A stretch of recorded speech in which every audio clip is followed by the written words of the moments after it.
on the YouTube. Problem 31, I think it is. Yeah. And we're gonna run through that. I am right now giving you something for our next chapter, which we won't start obviously until after J term. But I wanted to give this to you because it is some memorization. And you might have some time to, please don't lose the sheet. There won't be extras. Do not lose the sheet. Those are absent today. Watch your video. You should try to get one if you care to. You don't have to do anything with this right now, but shortly after we return from break, this will have to be memorized. So I thought giving you a little extra time maybe would be helpful. All right, gonna put that aside and let us do our box problem. Okay, we have a piece of paper. It is 20 by 16, and we're gonna cut corners out. Please tell me you remember this situation. Okay. Look at all the parts of this problem. Here we go. Write the equation for the volume of the box.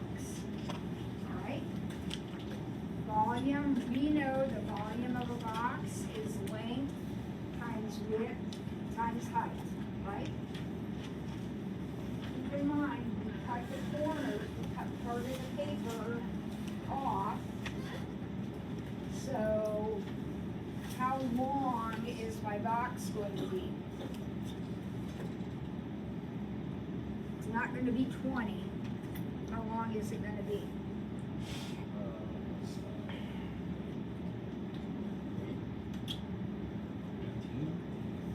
Oh my goodness, no one remembers? Okay guys, it was 20. And I cut an X off this side and an X off this end. 20 minus 2x. 20 minus 2x. And what about the width? It was 16, but now it's going to be 16 minus 2x. And then the height of the box, I'm going to take these flaps and fold them up. So the height of the box will be x. Now, we talked about this when we did these problems. That never changes. The only thing that will ever be different about that is these two numbers. Right? So it's going to be dimension minus 2x, dimension minus 2x times x. Every time. Now, what about the domain? The domain is going to be an interval. What is the smallest x can be? Domain is x. What is the smallest it can be? 8. That is actually the biggest it can be. Because it can't be bigger than 8 because you only have 16 to work with. What's the smallest it can be? 0. Can't be negative, can it? X is this right here. Can that be negative? Nope. Okay, there's my domain. Where did the 8 come from? Half the smallest dimension. That never changes. Okay, never changes. All right, what viewing window will you use to graph? Well, right here are x min and x max. Those are just given to you. Y min is always going to be 0 because we're finding volume. This is like the y right here. Volume can't be negative, so we'll bottom out at 0. And then anybody remember about y max? This is the one where we guess. So let's guess. We'll come back and revise it if we need to. But what's our original guess? 400. And that's just a guess. Okay? So let's go to our calculator. I didn't even notice that, did you? Let's type in our equations. We go y equals, we type in our equation.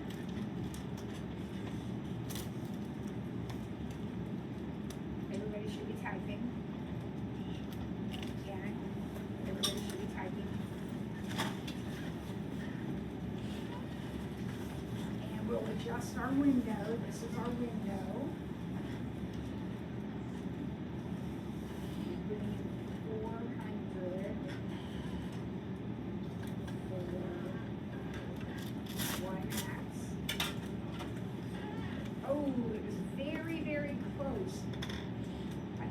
Into y equals, I put this in window, and this is the picture that I saw. And it's the picture that you'll see. So it's really, really close, isn't it? What do I need to do? I need to make Y max a little bit bigger, so I think I can go with whatever I want, maybe 500, and that works. So Y max for 500. Could Y max be a different number, like 600? Yes. Pick a number that's big enough that you can see the maximum, because that is what the next question says. We want to maximize the volume of the box. So, second trace maximum. And we set our cursor over here. And over here. Middle. And I got 2.94, comma, 420.11. Did anyone else get that number? Perfect. Now, I need to answer the question. What size corners should be cut out? Now, every time I do this, I get two numbers. I got this and this. This is X, this is Y, right? Just like always. X represents the size of the corners. So what size corners should I cut out? 2.94 inches. Now what does the 420 represent? 420 represents the maximum volume of the box. That's why the volume of the box. Could the question ask that? Sure. It could say, what's the maximum volume? And you would say 420.11. Okay. Now, let's do one more of those. Let's get out our other review sheet. The exam reviews, semester one, this other packet that you got in. I know that we have not, you and I, gone through every single problem in the first packet, but between all the classes, it has all been videoed, and plus you have the old videos. We've got tons of opportunities to be in class without being in class. You turn on the video, and there you go. But I want to do the last problem on the other review packet. It's a box problem, number 32. In fact, it's the whole last page. The whole page is devoted to this.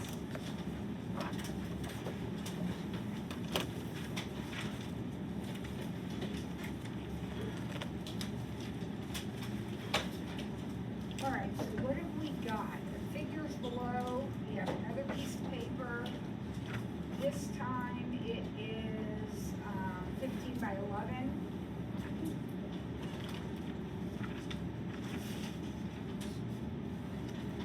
All right, so what's question A say? Write the equation for the volume of the box.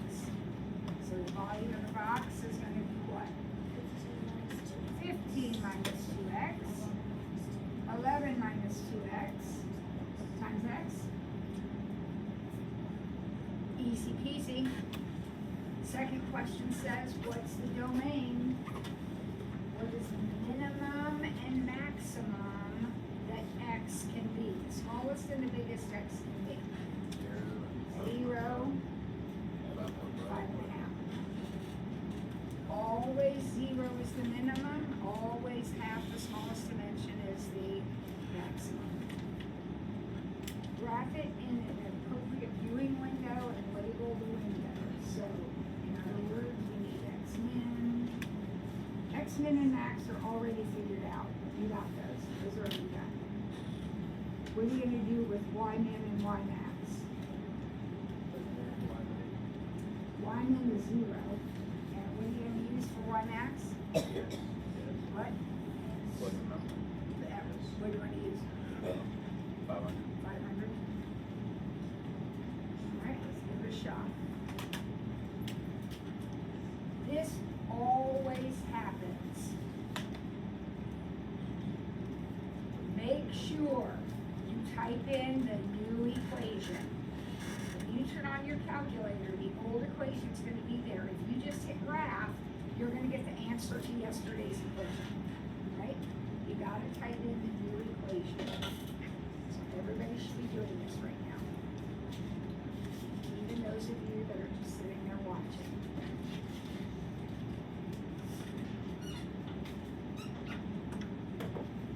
Does your calculator not have batteries? It's not graphic, is it?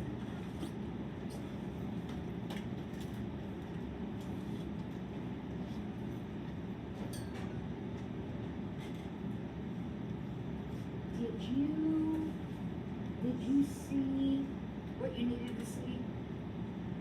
Do we need to make an adjustment on our height this time? No, actually it's kind of short, isn't it? This doesn't matter. As long as you can see the maximum, you're all good. Okay? So second trace maximum.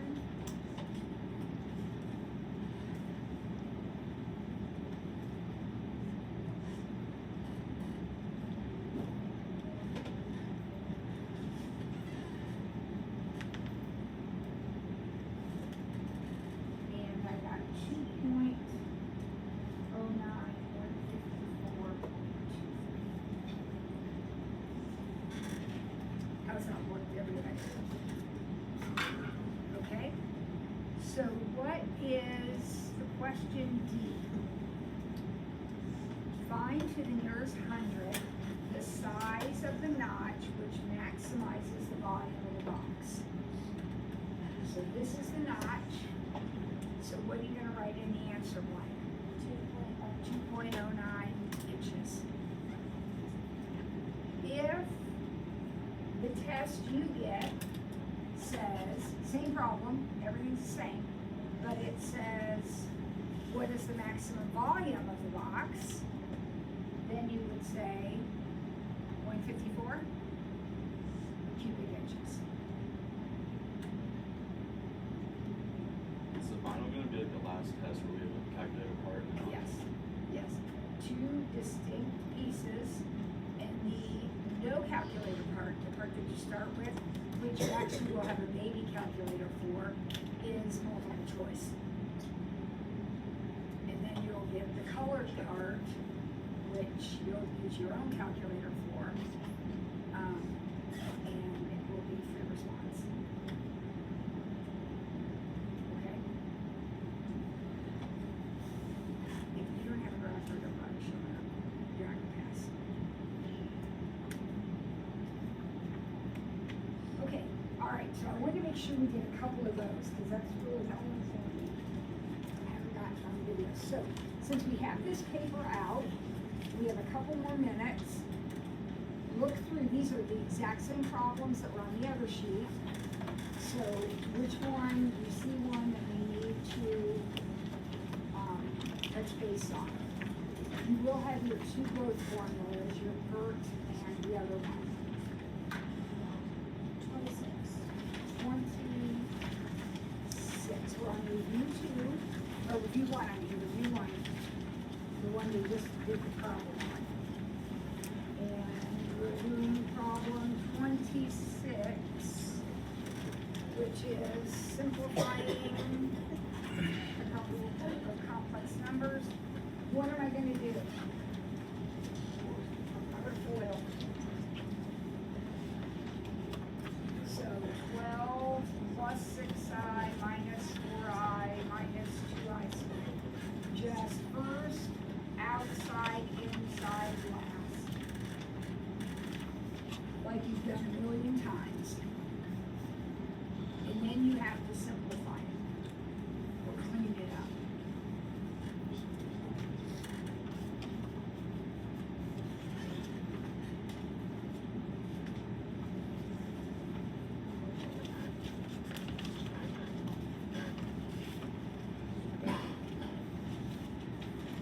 Okay, so what do I need to do?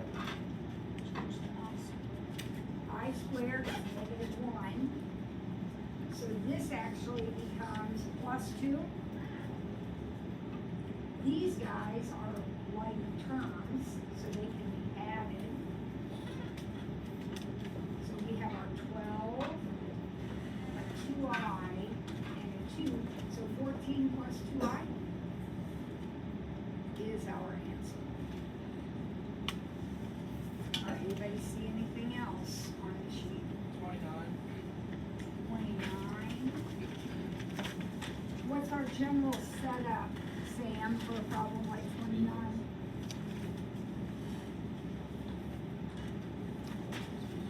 Somebody helping out? Outside percent. Yep, amount times percent.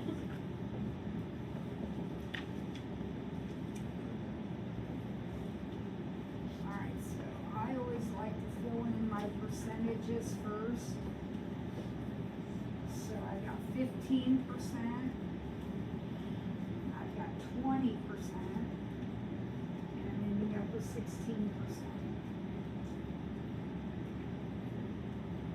Okay, and I've got how much of the 15 is being mixed with 18 gallons of the 20. 18 goes with the 20.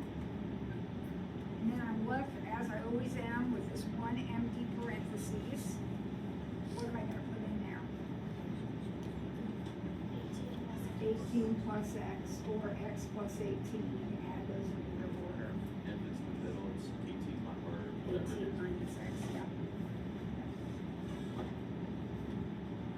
Okay, and then Sam, we just multiply it out and solve that equation. Are you good with that? Yeah. Okay, all right. Who else? Oh, we don't have much time today, our periods are really short. 31, name the property. Okay, so there's 4, there will be 1 property question on your exam, just 1, not 4, just 1. So here we go. Anybody recognize property A? Commutative of addition.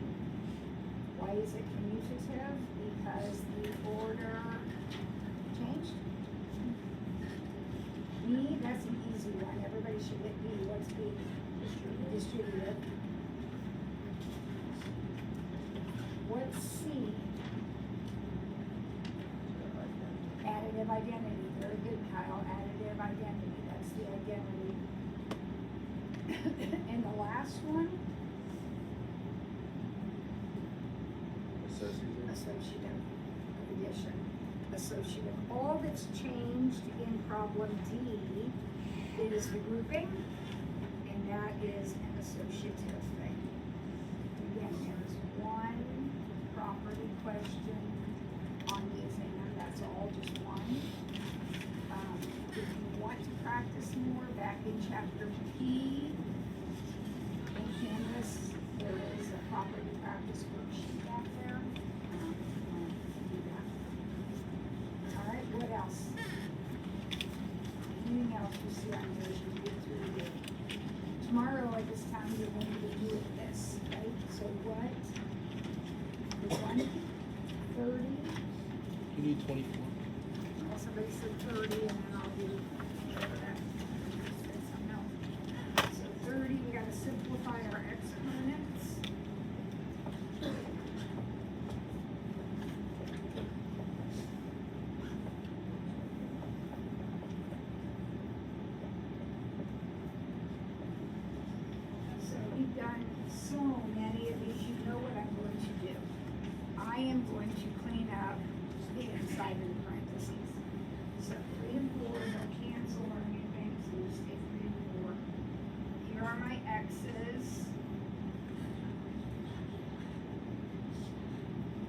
X's are in the bottom right now. 5. These 3 are going to come down to the bottom. So I am going to have 8 in bottom. Now look at my Y's. Is anything moving? Are any of the Y's moving? Nope. They're just gonna cancel each other out. So I have 7 on the top and 2 on the bottom, so if I start canceling, I'm gonna be left with, so I think I'm gonna 5 on the top. Now the Z's, everything is moving. So I'm gonna have 5 of them on the top and 2 of them on the bottom. They're negative exponents, so they're moving. Now, 5 of them on the top and 2 of them on the bottom will leave me with 3 of them on the top. But then I still have to square it with big parentheses. So I'm going to end up with 9 over 16, y to the 10th, z to the 6th, x to the 16th. So I multiply these exponents, and I square my 3 and my 7. Okay, what was the last one? Somebody over here had one. 24. 24. Strain of bacteria, this may be a perk problem.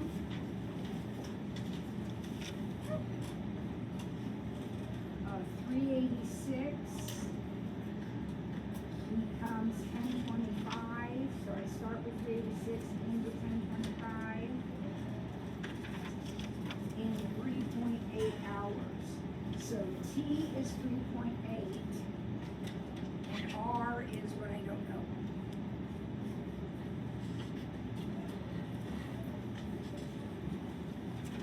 Okay, what is step 1? Divide. So I have 1025 over 386 equals 8 to the 3.8. What do I need to do at this point? LN. So I have LN this fraction. And then over here, I have LNE, that's gonna cancel, and leave me with 3.8R. So I'm just gonna take both sides now and divide by 3.8. That right there is gonna be my answer. LN.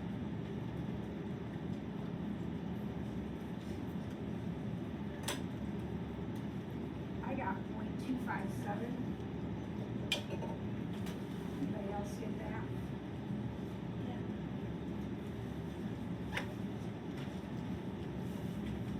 Okay, quickly, we'll talk about one more in a minute. Number 25, right, equation 1, what's the first thing we do? Find the slope. And then we pick a point, and do y minus y equals mx minus x, right? Okay, number 16. How do we find an inverse? What are our steps to find an inverse? Here's the original problem. Number 16. First, I switch my variables. And then I get y by itself. So I would add 5 and divide by -2.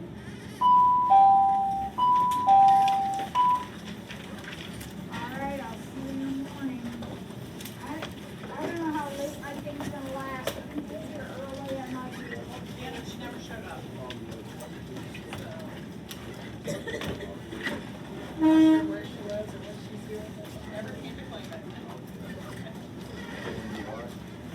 Damon, is that your calculator? Is that your No, it calculator? was the one I was borrowing in office hours. I left it with her. I didn't want her to get out. Yeah, good idea.